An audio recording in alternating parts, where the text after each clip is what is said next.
like to be hiding from the camera. But for today's video, I'm going to be looking at you guys and being in front of the camera, so it's kind of weird for me. I'm not used to that.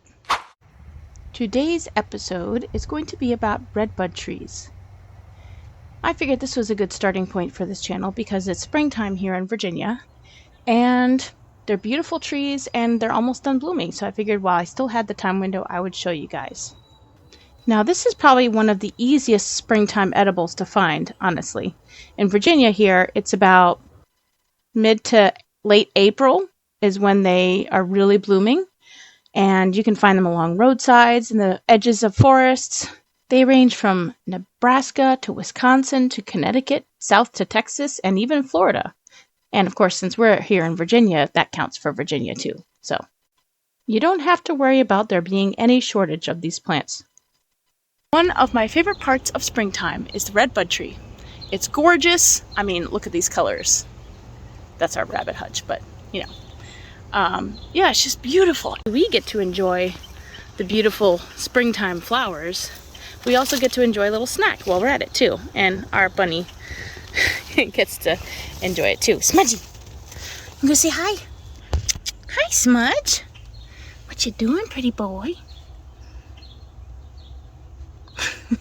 So redbud flowers can actually be pickled, eaten raw, put in salads. You can saute it in butter in a pan. Whichever you like, whatever strikes your fancy.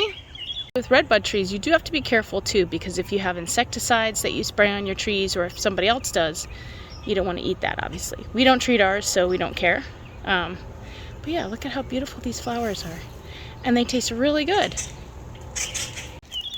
When in doubt on what to bring with you when you go hunting for wild edible plants, is maybe one of these.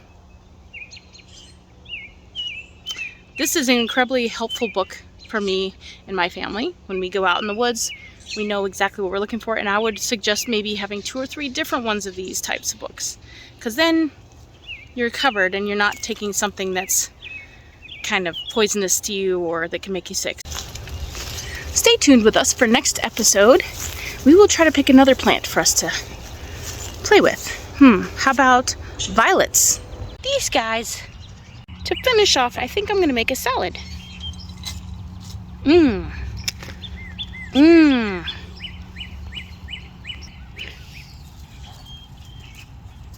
Beautiful. Look at that. So good. We're going to say goodbye for this episode, but have fun.